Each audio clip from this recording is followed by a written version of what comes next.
Welcome back to New Rockstars. With the release of X-Men 97, New Rockstars is here with the top 10 essential 90s X-Men animated series episodes or story arcs. From 1992 to 1997, there were 72 total episodes across 5 seasons. We just did a massive breakdown of all of these episodes in yesterday's video, but for a more streamlined, practical list of which episodes you must watch in their totality on Disney Plus to be best prepared for X-Men 97, we have you covered. This is a sneak peek, the weekly show where we look ahead to the weekend nerdy news. I'm Erik Voss, and here with me is co-host Jessica Clemons. Hi, I'm here.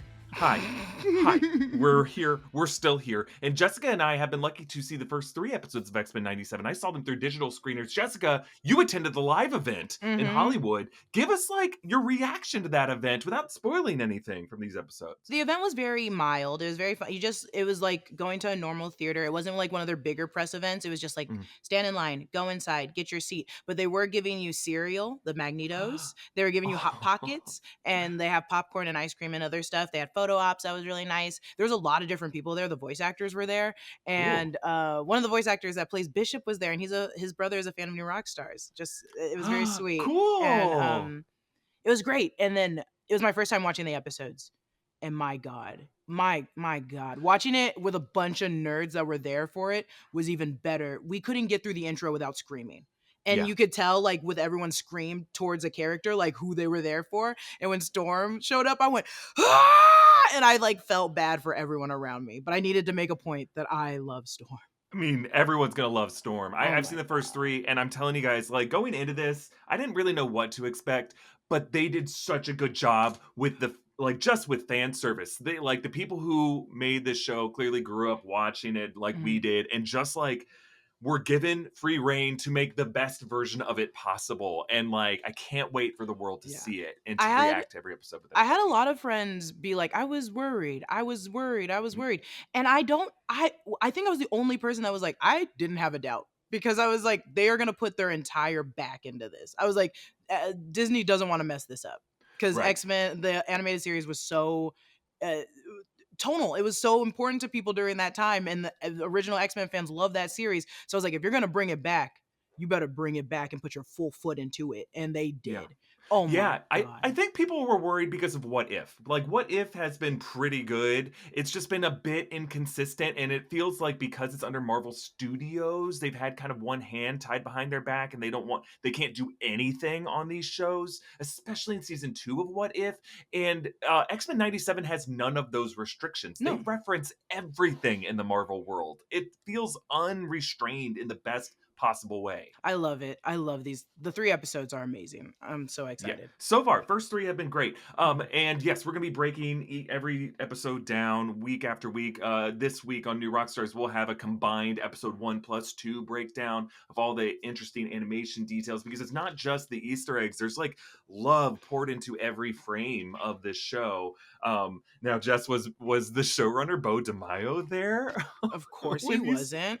No. I don't think he was. He was. I was like, I don't think any of the Brad Winderbaum's, Kevin Feige's, those people. Victoria Alonso definitely wasn't there.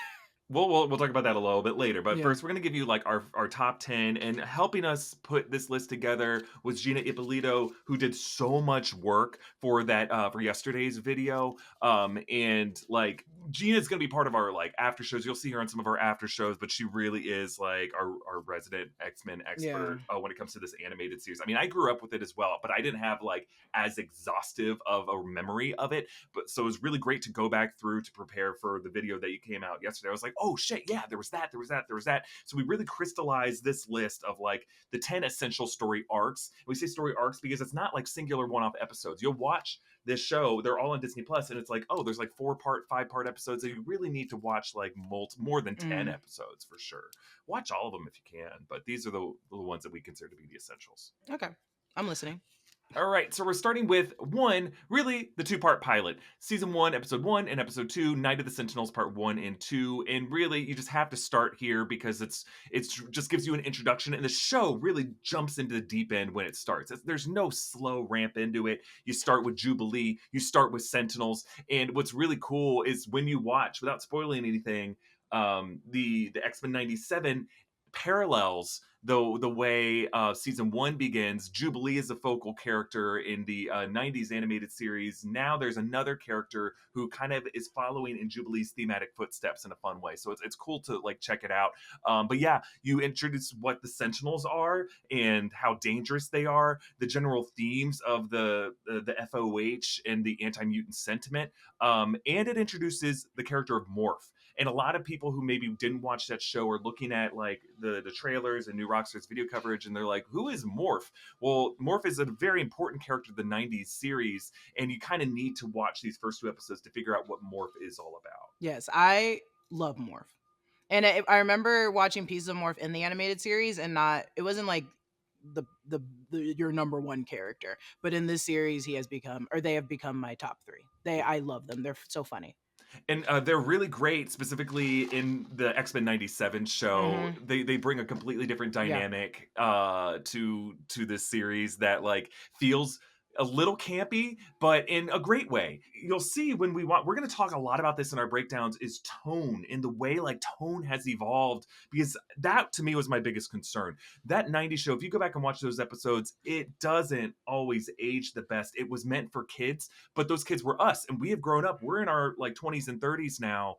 And so how do they do that? How do you age up a show's tone while still capturing that nostalgic quality? They do such a good job of it. And Morph and Storm, I think, are the 2 examples of like, wow, they really nailed it. They maintained the integrity of these characters, and they didn't compromise that. But it still works within the show's inner logic. Yeah. So that was number 1. Number 2, the next essential arc is season 1, episodes 11 and 12, Days of Future Past, parts 1 and 2. The reason why these are important is that, like, if you go back and watch the 90s series, it is so crazy with time travel and with a future timeline. There's so many episodes where it's just the baseline time period is 2055. So when you go back and you'll watch these episodes, like, who is Bishop and Forge, and why are they so future-y looking? And it's because there are characters who are just existing in the future who keep revisiting the present day to tinker with stuff, because it has future time travel implications. So Days of Future Past part 1 and 2 is really like their attempt to adapt like the Days of Future Past comic storyline as closely as they can. And you'll see parallels from that to the movie Days of Future Past, but it's even crazier in the animated show. And the reason I think it's going to be important is in the trailer, the opening shot, you see DOFP on a VHS tape as it pushes in. So I think their time travel is going to come up, I think, in these next 10 episodes. You're also explaining this to me because I've watched the first season of the animated series. Yeah. I was 2 years old when the series came out, and I think I was 6 when it ended. No, I wasn't 6. It ended in like 97, didn't it? Ended in early 97, yeah. So I was 3. So I didn't watch this until I was an adult. My brother was really into Transformers, so he made me watch Transformers as a child. I didn't watch X-Men, the animated series. So these are helpful, knowledgeable points for me. I think it's helpful for everybody because, you know, while many of us grew up with the show, not all of us have such an exhaustive memory of every episode and every arc. So we're all kind of going through this together. Like, for me, this was a show that I always watched every like Saturday morning with a big bowl of cereal, but I hadn't seen every episode of. And it wasn't until like Disney Plus launched, and Disney Plus launched with all of these episodes, and that was Disney Plus launched right when Kelly moved to San Francisco, and I was in LA. Now I'm in San Francisco, but we shifted into a long distance thing, and I got so sad that I would just put on episodes of X-Men from 1992, and I watched, and I was like, oh right, yeah, it begins with Jubilee. Oh right, there's this whole Days of Future Past thing in season 1. So that's been my viewing experience of it. That's a good viewing experience. It's really hard for me to watch anything when I was really young, because then I get really sad because I'm like, I miss that time. I miss that time. I'm old. I'm tired all the time. Yeah, my back. Oh, I wake up with my knees sore. Yeah.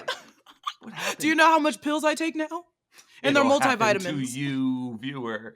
Doesn't matter how young you think you are and so healthy, age will creep its way into your skin. Oh my God. And then people on YouTube comment sections will say, I notice more salt in that beard than there was last year. Eric, are you okay? Yeah, but I think Matt Pat dyes his hair. I'm just saying it. There's no way he looks so How old young is Matt Pat? I think he's my age, but like, Maybe he shaves, but there's got to be some salt. I think more YouTubers who are on camera dye their hair and maybe just work out more than I do. Like maybe I should work I have out a more. friend that is 43 years old, and he does not look 43 at all, and he does not dye his hair. But I also have a lot of 40-year-old friends that don't dye their hair and also have a little salt in it, and it's okay.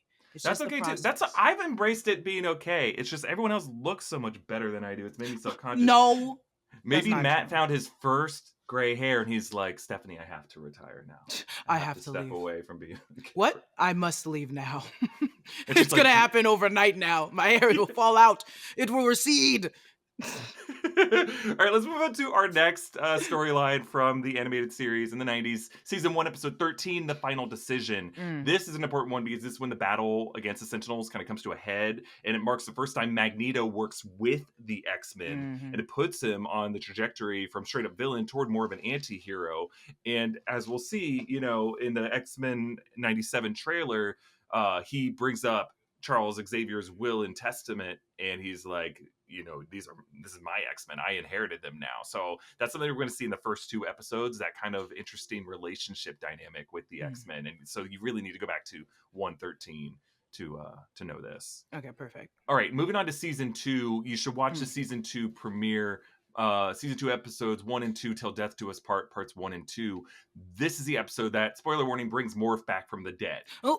So Morph disappears for a bit, but they bring the character back, and that's why Morph is such an important character throughout the series. But really, it introduces Mr. Sinister and his motivations, and basically the newest threat, the Friends of Humanity. And really, we know Friends of Humanity and that Mr. Sinister are going to play a role in X-Men 97. You need to know who Mr. Sinister is, and you got to start with these 2 episodes. Okay. The next one, number 5, season 2, episode 11, Mojo Vision. And it's just 1 episode. And it's a Mojo episode. It's one of the craziest, most random, most meta episodes of the series. And there are definitely going to be Mojo references in the new season. All we really know is one of the episodes is called Motendo in X-Men 97. Make of that what you will. But it sounds like a Mojo Nintendo episode. I love it. It's just when a lot of people reference X-Men from the 90s, they're like, oh yeah, like Mojo is just something that is like seared into our memories because he's so gross but so amazing. And if I were to play any character in the MCU, I want to play Mojo. I want to play a live action Mojo. I feel like that's one I can nail. All right, the next one on our list, number 6, season 3, episodes 3 through 7. So this is a 5-parter, but you gotta watch it. It's the Phoenix Saga. It's one of the most important and most famous arcs in the larger X-Men universe. And I will say the animated series does the Phoenix Saga better than the movies do. So watch this. It's just good. You need to know what Jean Grey's all about. You need to know what Phoenix is all about. And it's insane. And it's awesome. You meet Lalandra, you meet Shi'ar. It's just important. And then with that, number 7 on our list, season 3, episodes 14 through 17. This is a 4-parter, but this is the Dark Phoenix Saga. So it's the conclusion of the Phoenix arc. And the episodes just prove how strong the bond between Jean and Scott is and what the X-Men are willing to sacrifice to save Jean. And you'll see there is Fire Made Flesh. That's episode 3. It is an important Jean Grey episode. And, you know, Jean is pregnant at the start of this series, as we've seen from trailer footage. So just to know the full history of Jean and Scott, these are the episodes you need to check out. Okay. They're really important. Number 8 on our list, season 4, episodes 18 through 21. This is Beyond Good and Evil. It's a 4-parter storyline. 4-parter, but it's the Cable storyline. I'm in it. We get a lot of Cable in these. Now, Cable is the son of Cyclops and a Jean Grey clone named Madeline Pryor. But there's a lot of time travel shenanigans as people from the present and the 2 different futures kind of come together to destroy Apocalypse. So Apocalypse factors in to the storyline. And it's just actually relevant to the larger MCU because we're introduced to the axis of time that's created by Immortus, who is, of course, a variant of Kang. So Kang ties in to the X-Men animated series, and that's why this is an important storyline.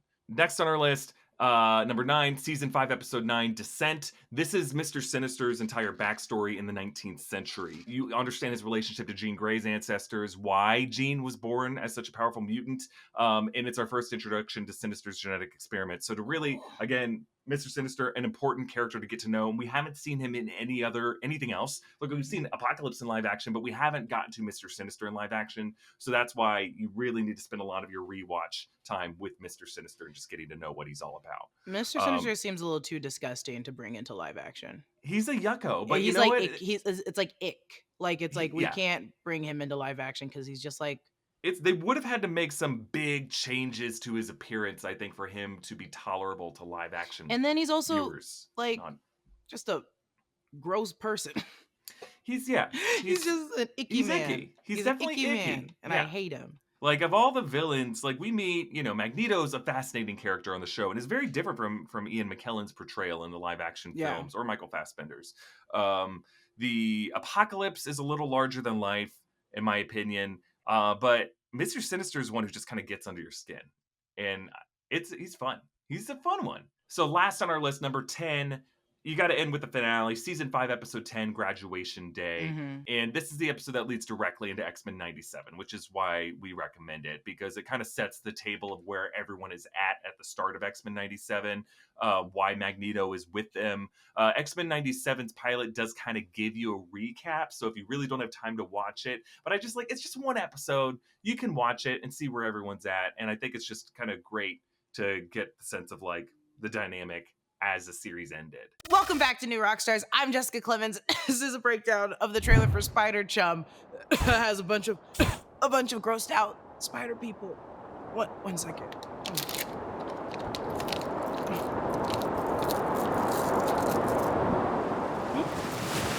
Oh my god. Marshmallow, honey, peppermint. Oh man, this is much better than Spider Chum or whatever the hell I was talking about. No matter what you're talking about, if you're talking a lot, One Shot Energy's voice drop can be the relief your throat needs. Go to oneshotenergy.com/newrockstars to get 10% off your order. That's oneshotenergy.com/newrockstars. Okay, so those are the 10 storylines. But yeah, I think that's, like, there's so many more. If you have time to watch more, please do, but these are really the storylines that I feel like if you watch these 10, you'll really get a sense of, like, what the 90s X-Men experience was. So these are the most important parts to the X-Men animated series, or to get us prepped for the X-Men 97? To get us prepped for X-Men 97 specifically. I mean, an argument could be made that these really give you a sense of the series as well, but there's so much more. And part of, like, what made the series so good when you're watching it as a kid is that it did kind of have that episodic quality, but every episode kind of gave you a sense of, like, the relationships of these characters. That's so true. there's plenty that we left off of this list that, like, people who love this show will probably be in the comments screaming at us about, and that's okay, because we're really just trying to get people who want to be prepped for X-Men 97. But I would say, like, you're gonna appreciate X-Men 97 more if you watch all of it. If you just watch all of it. That's true, but that's 72 episodes. It's a lot. That's 72 episodes. Luckily, it's a small series. It's not like an hour-long episodes. They're very quick to go through, but it is also, like, it's gonna be a lot of your time. It's gonna be a lot. But I think it's time well spent. Oh, no, 100%. When I watched the first season, it was great. But I think there's also parts where I kept doing, because I'm an adult that has busy time, that I have to go to work, that I'll turn it on and then I'll be doing something in the background and I'll be like, oh, wait, what just happened? Why is Magneto so sassy? Why does he look so good? He's always sassy. Why does he look so good? Because he's a daddy. Yes, he is. So... He was... okay. Fine. We're going to spend the next 2.5 months talking a lot about Magneto. And I get to talk about him every day. Sexualize that man every day. Everyone is ripped and everyone's got ass on this show. This show's so horny. This, I think, okay, you guys go watch the first 2 episodes when they drop, and then you guys tell us if you think they're horny or not. I was rewatching the animated series, and I was like, they did change that animation a little bit, because Rogue's butt in the animated series was badonkadonking. And then in here, I was like, oh my God, they toned it down a little bit. They did. Go ahead. Go off. It's like the art direction in the 90s was all very influenced by Rob Liefeld, who just expanded the proportions of everything. And it was all of them, too. It was like, when I think of 90s animation, I always go to, like, Winx Club, like all these other shows where I'm like, yeah, they had the exact same weird. Jim Lee was doing it, too. It wasn't just Liefeld. No. Everybody was all of it. It was in the Everyone was 90s. just like, don't let my kids look at what I'm drawing. They're like, this is how they did they went, woo, in a circle. Just start with big globes for everything and then draw lines around That's it. what they learned at Disney. What was the Pixar room? What is it? Room 42? What is it? No, it's not 42. It's room... A113. Yeah, A113. That's what they were doing in A113. Yep. That's how they all learned it. Yep. Oh And my Lassiter was just like, but what if I could touch them and We're make like, them work no, for me? settle down. I was like, no, Lassiter. Anyway, okay. We're going to talk more about how we're feeling going ahead to watch these X-Men shows. But real quick, if you want to support New Rockstars, the best way to do it is to grab an X-Men themed shirt as a gift or for yourself. We have these amazing Xavier Institute shirts that you can just grab from xavierbookstore.com or nerdriot.shop. There's all kinds of great designs, but grab one of those. It's the year of X-Men. 2024 is the year of X-Men. They're coming home. They're here. Just to give you all a preview of what's coming up this week, Jessica has been taking us through the MonsterVerse movies. And coming up on, I believe, Tuesday, we're going to have Jessica's breakdown of 2019's Godzilla King of the Monsters. Jessica, what do we have to look forward to with that one? Dude, Mike Dougherty that wrote and directed, well, he co-wrote it, directed that movie, is one of the biggest Godzilla Kong kaiju fans that I think the franchise has ever pulled. So there is so many homages and secrets that he put in there. And I spent hours, days searching for it. I bought the book, the art book, went through the art book, went through another book on it. And I'm like, this one has the most hidden details. This one absolutely does. It might be our longest one. And I love it. Ghidorah, Mothra. Yeah, they're all in it. Yeah, they're all in it. This is the first one when they're all in. Yeah. I'm so excited to see that on Wednesday. Wednesday's gonna be a big day because that's when X-Men 97's first 2 episodes drop. I'm gonna be breaking down both of those episodes, and then also on Wednesday we'll have Bad Batch season 3 episode 8.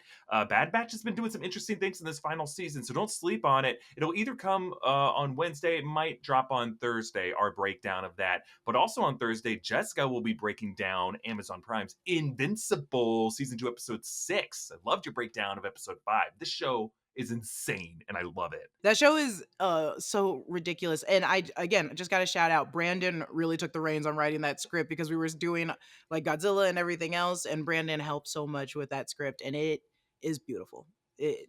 Great job. This show is just so gory and so extreme, but I think so far I prefer the second half of season 2. Second half is much better.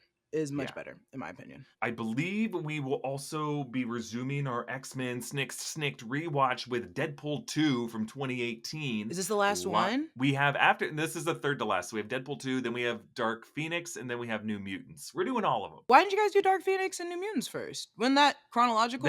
They came out after. So did they? Dark Phoenix came out in 2019. New Mutants came out in 2020. I think. That's how much my time went during the pandemic.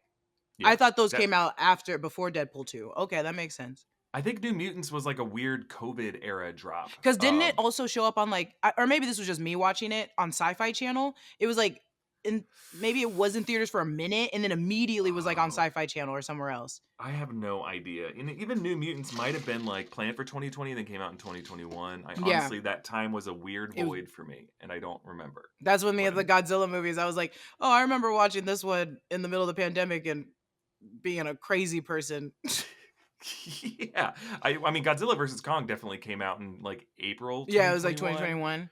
And I was like, we're starting to go back to theaters then, but it probably wasn't I think it went yet. directly. I'm pretty sure I watched it when it went directly to HBO Max, because that's what Mortal Kombat did too. They were like, we're going straight to a lot of Max. people did that, yeah. Especially in 2021, I think all the Warner Brothers movies came out on Max. Yeah. But on Friday, we're really going to work hard to fit this in. But Ghostbusters Frozen Empire comes out in theaters on Friday, and we're going to try to do a breakdown of that to come out this weekend as well.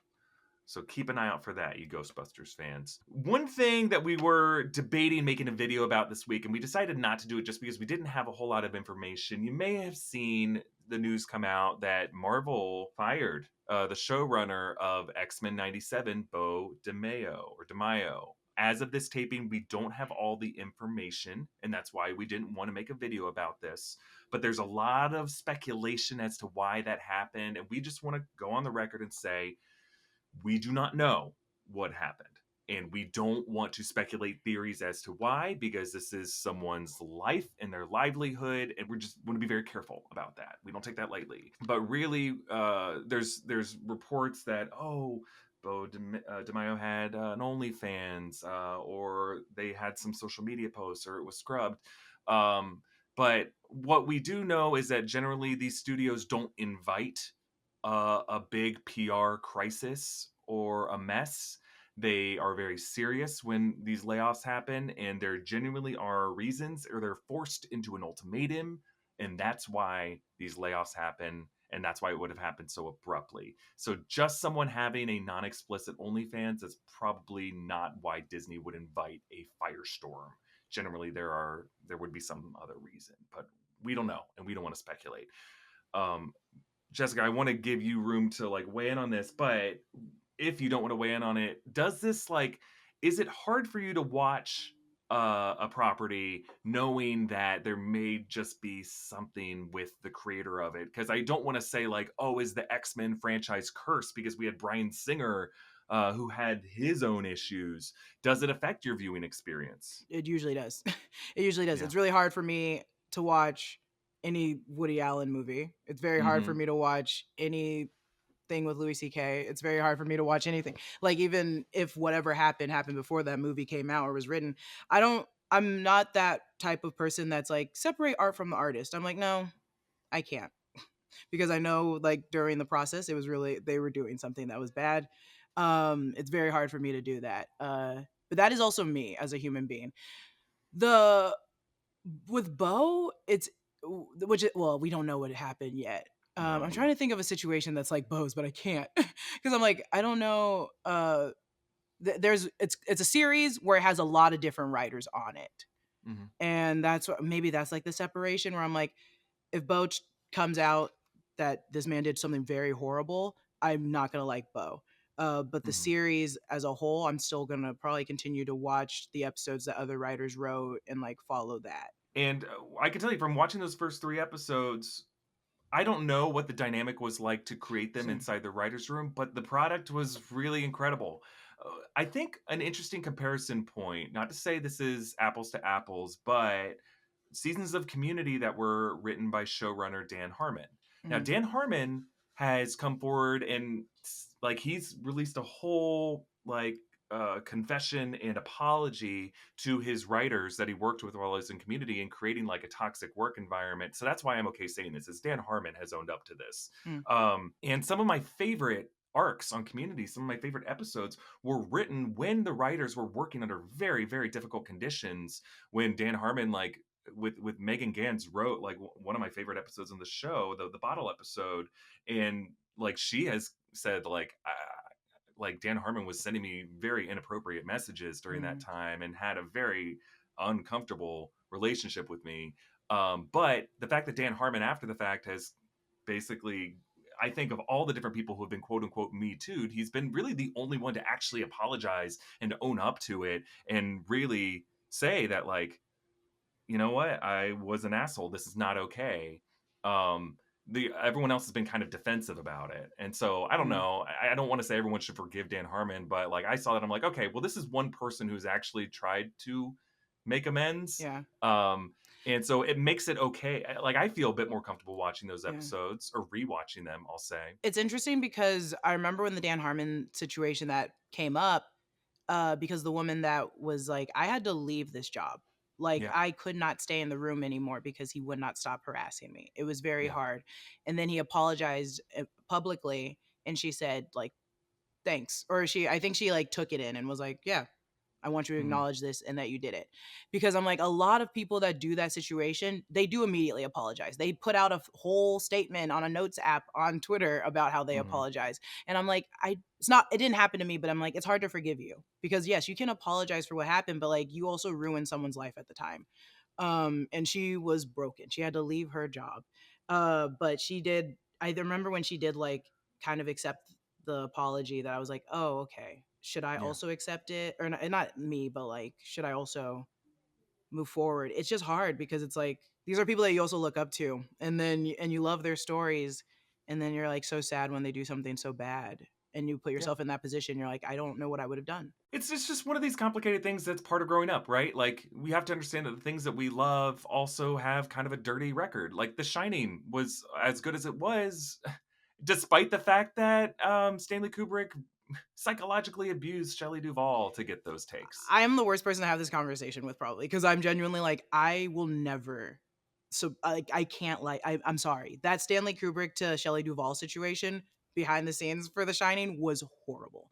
And I Yeah. can't stand directors that do situations like that, because they're like, I need to make my art, and I'm like, but you're also harming the lives of the people that you're working with, and you're putting them in difficult situations, and you're mentally manipulating them, and it's really hard. Stanley Kubrick, you cannot be doing this.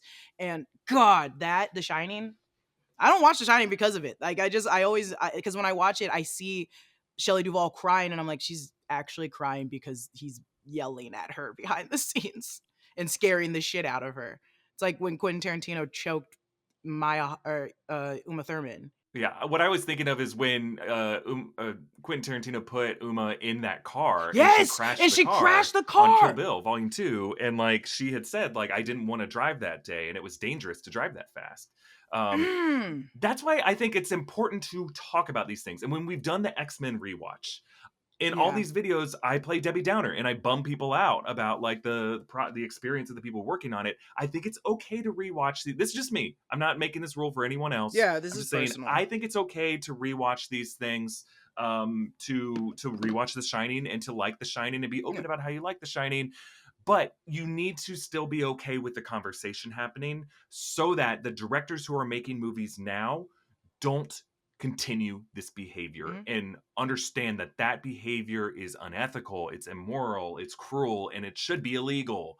And that's why I think as long as we properly train directors who are up and coming now to do things differently and improve their behavior and understand that what happened before was wrong and to call it out as wrong and then make better choices going forward, that is why I will bring it up in my analysis. And that's why I want to just educate people that these things happen. Absolutely. I'm going to stress for my own well-being. I'm like, this is my take was a very personal take.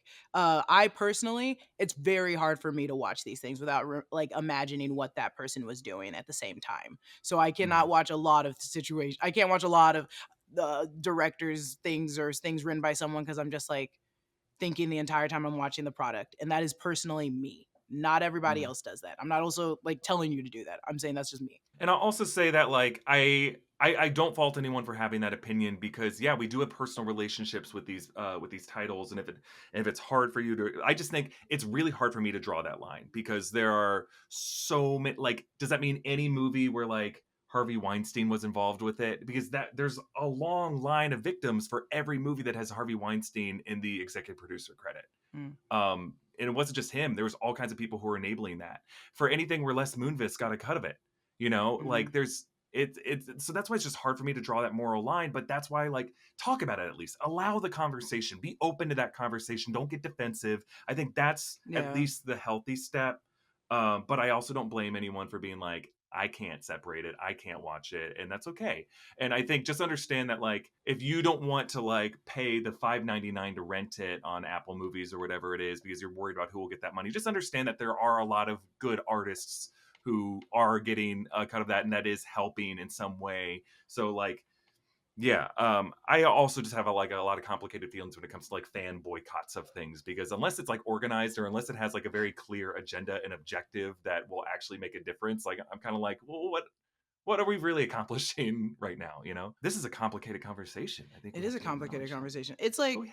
It also is like so personal, because I'm like, I don't think I handle a lot of it. Like me saying like, I genuinely just can't separate it. I can't. Is so personal. It's not everybody. It is genuinely just me. It is very hard from when I hear like an interview of someone talking about like the shit they went through, for me to like go back and watch that movie and not think about what that person went through. It's very difficult. It's hard. I was going to do an investigation about this, and I ended up not doing it just because like I ran out of time and I hit burnout. But like, specifically the fact that like going through the 80s when Steven Spielberg would put young actors in his movies, and like you see him on set. I think Spielberg is one of the examples of someone who did it right, because he was a dad during this time, and he would try to get emotional reactions out of a young Drew Barrymore by getting her to think about when like someone was taking her dog away.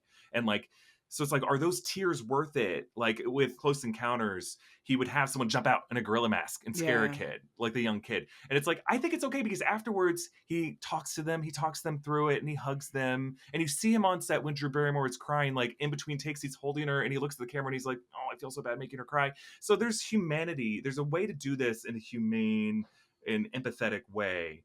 But I think a lot of people are like, well, I can only get the take I need by making this person like go through emotional trauma. And I think we can all agree that that's bullshit. No, that's bullshit. It's just like, it's bullshit. Like Tobe Hooper with Poltergeist got real human remains and threw it in a mud pit and didn't People really were tell getting injured as hell on that set. That set was like literally cursed by all the things that they needed to do. They were like, yeah, let's make this as practical as possible. And I'm like, wait, what?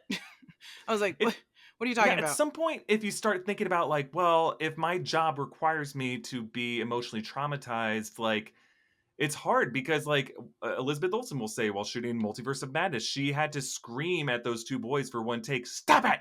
And then the two young actors who played Billy and Tommy went, and that's the take they used when she actually screamed at them, and she felt really bad. And I'm like, I think if you are an actor for certain jobs, it's like teachers in America have to sign up for the fact that like kids may yell at them, and that's just like I went down a rabbit hole, and I'm like, I don't think I can make this video because I'm not experienced. I don't really know where the line is. I don't know what the answer is. You know, try to write things that don't involve kids and them crying. Right. At some point, that was my conclusion, Jess. Is I was like, we should ban having any actor who's under 16 in a movie. 16's great. I literally was like, give them 14 when they can create their own choices. Or not their own choices, but choice of like, I want to not go hang out with my friends and go be in this movie for 2 days. When I worked, this is not top secret at all. When I first came into Hollywood and I was working as like a producer and like coordinator, I had to work on the same sets as Kids Bop. And these kids were always like playing little soccer games or football outside.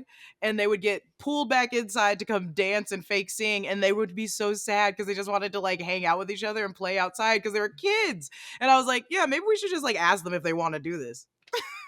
Well, I mean, they'll often say yes because it's like, yeah, I want to be famous. Yeah, I want to be in movies and TV shows. And it's like, sometimes. I don't know. Well, sometimes yes. But sometimes they'll say yes, but they don't really know what's good for them. They don't know, yeah. They don't know it's like a 12-hour day where they learn just cursive for the 4th time this week. And you just got to think, like Michael Jackson has talked about how he was deprived of a childhood, you know, and that's why he sought it out. Which, like, I think of all the weird, awful shit that led to.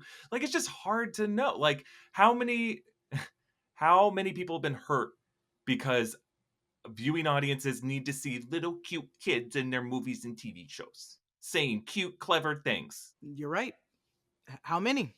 I was like, at this point, when I was like, if I'm gonna write kids into anything I do, it is gonna be like a 15-minute like child show, cartoon, like even animated, and then I'll have them just do the voices. Have fun, scream into this microphone, throw paint at the wall. It's just hard because on one hand you think of like Drew Barrymore and E.T., but she was having a hard time behind the scenes. Not because of the movies, because of just being a child actress. She was like at Studio 54 at like 6 years old. But you know what's hard? And this is why I didn't make this video. Because I'm like, well, then am I accidentally tricking myself into an argument in favor of like, there should just be families of actors? And because like Drew Barrymore at least came from an acting family and her parents were not incentivized to push their kid into movie after movie. Like Colin Hanks grew up on movie sets. Jason Reitman grew up on movie sets. They weren't like, so I'm like, oh, damn it. Now I'm accidentally defending Nepo babies. I don't know if that's a good thing, but at least like if it came from families of performers and families of creatives, that is like kind of the historic approach, because then like, you know, you're not incentivized to exploit the kid. Okay, so we just had a very, very real conversation about a lot of things, and I think there are no answers. We're not prescribing any answers. It's just we're talking through in a raw, real way our complicated feelings about watching things where bad things happen behind the scenes. But we're going to close out with a segment we call What We're Watching, which is just kind of like everything else we're watching on TV this week, but maybe don't have time to talk about a new Rockstars. And I don't really have any further updates other than the fact that I watched the Love is Blind Season 6 reunion episode, which I know you also watched. And your anger is not pointed in the right direction. No, it's not. Explain to me how it's not. I think it's fine that Trevor got confronted. Trevor, who has a secret girlfriend this entire time, who leaked the text of how they were definitely in a relationship going into the series.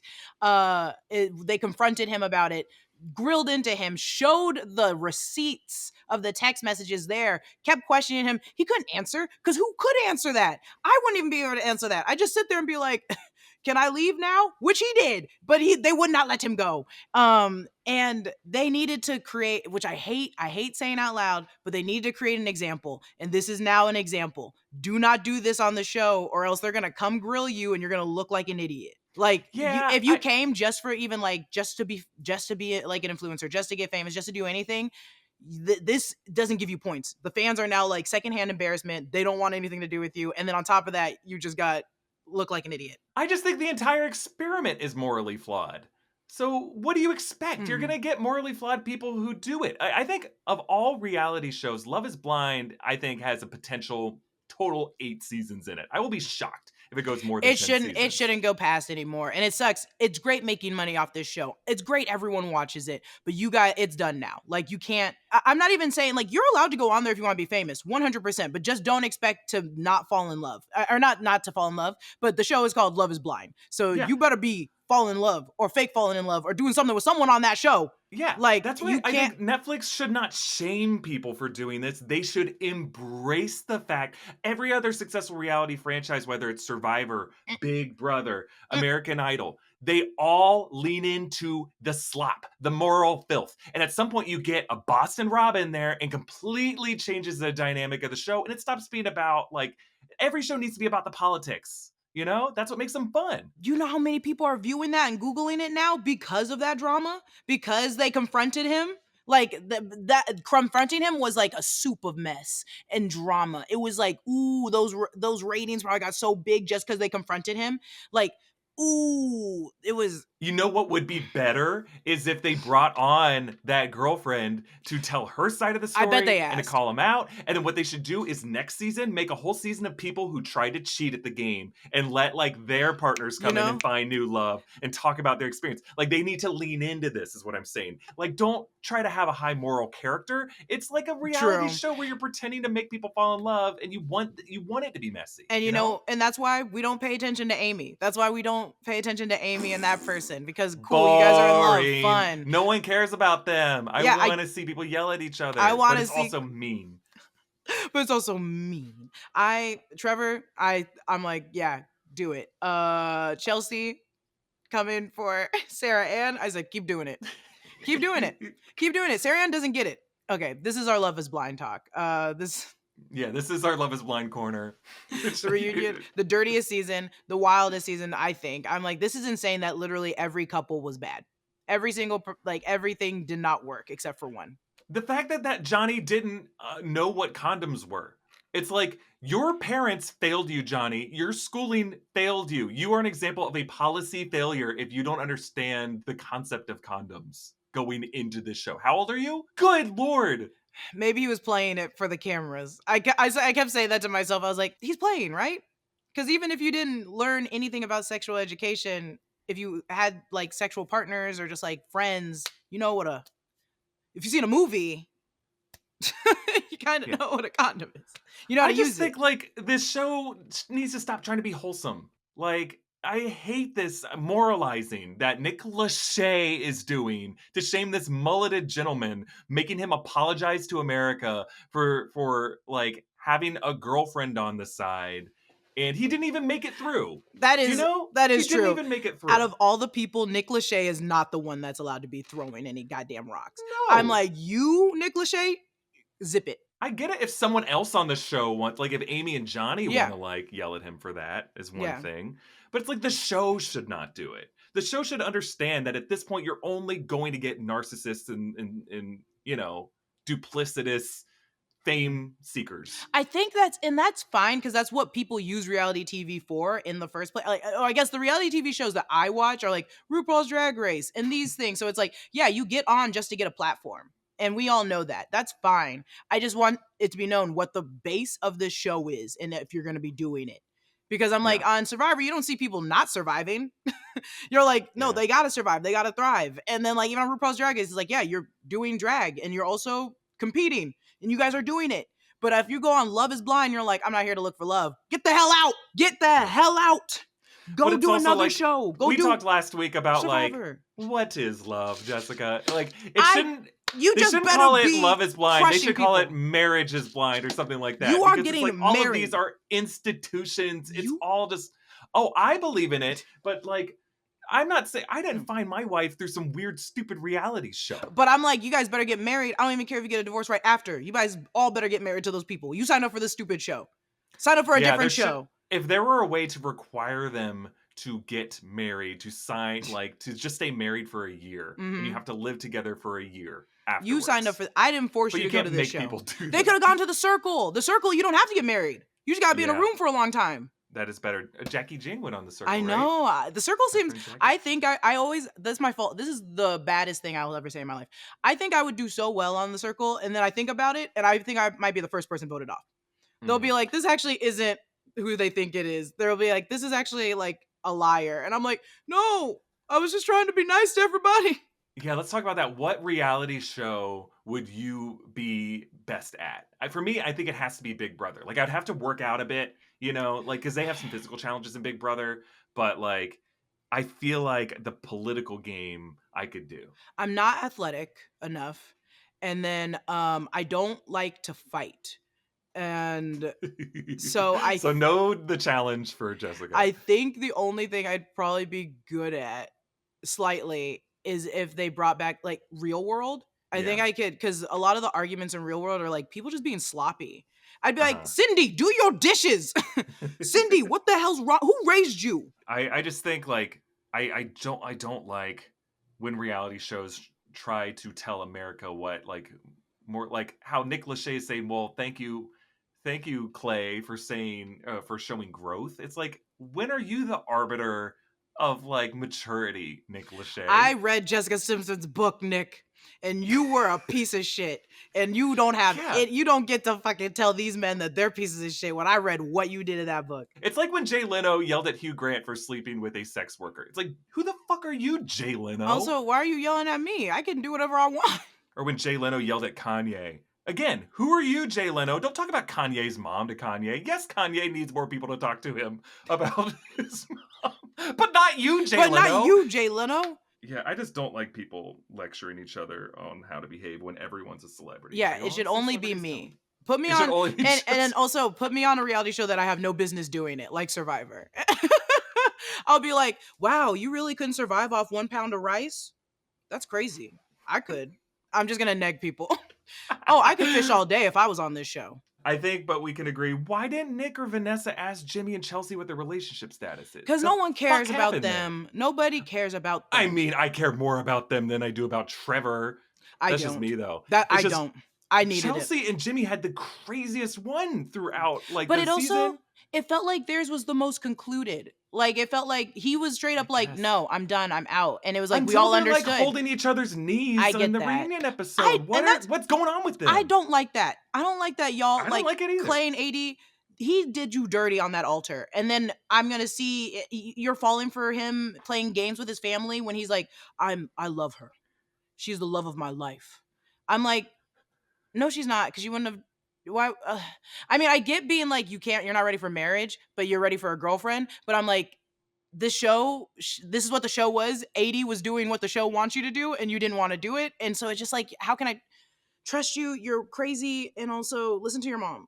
I think that's the answer. Everyone just listen to your mom. Listen to your mother. If they're good moms or if they're there. If they're good moms and if they're there. If they're not good moms and if they're not there, you can come talk to me. And yes, how will you know if they're a good mom? Jessica will tell you. I'll tell you.